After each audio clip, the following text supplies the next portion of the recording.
জানিয়ে দিচ্ছি আজকের সংবাদপত্রের গুরুত্বপূর্ণ শিরোনাম। দর্শক, প্রথমে আমার হাতে আছে প্রথম আলো শিরোনাম করেছে, অর্থনীতির লক্ষ্য পূরণে বড় বাধা ভঙ্গুর ব্যাংক খাত। আমাদের সন্তানদের বুক ভরে শ্বাস নিতে একটি করে গাছ লাগাই। এবারের বাজেট জনতুষ্টিমূলক বলেছেন সালাউদ্দিন আহমেদ, সাবেক অর্থ উপদেষ্টা। অর্থনীতির চিকিৎসার দরকার সংস্কার, অর্থনীতিবিদ জাহিদ হোসেন। আশা জাগিয়ে শুরু যুক্তরাষ্ট্রের। দর্শক, দৈনিক ইত্তেফাক শিরোনাম করেছে, রাউজানে যুবদল নেতাকে দিনে দুপুরে গুলি করে হত্যা।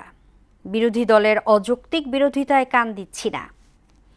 চট্টগ্রামে ক্রিকেটার নাইমকে পুলিশের মারধর, হেনস্থ।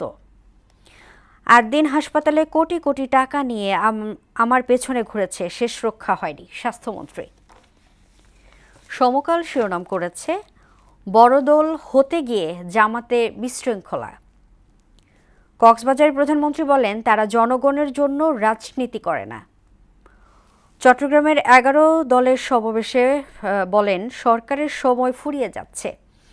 অপ্রদর্শিত ব্যয়ের খোঁজে টাইম মেশিনে এনবিআর। মিষ্টি হেসে জবাব দিলেন ভিনি।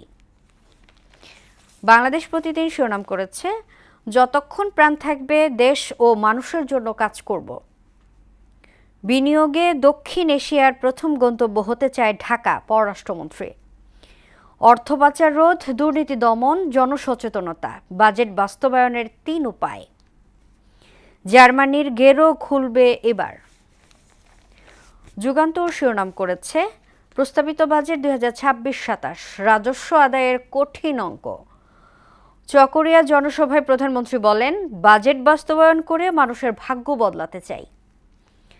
নিজস্ব প্রসিকিউশন ইউনিট হয়নি 22 বছরেও, দুদক এখনও অসহায়, বিচারযুদ্ধ অন্যের হাতে।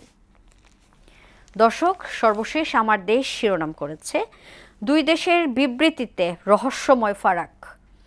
আজ হতে পারে ইরান যুক্তরাষ্ট্র চুক্তি, তবে অনিশ্চয়তা এখনও কাটেনি। পলাশবাড়ীতে বিশাল বিশাল মূর্তি নির্মাণের নেপথ্য কি? অপহরণ নয়, নারী কেলেঙ্কারিতে আত্মগোপনে ছিলেন শিবির নেতা। এই ছিল সংবাদপত্রের গুরুত্বপূর্ণ শিরোনাম।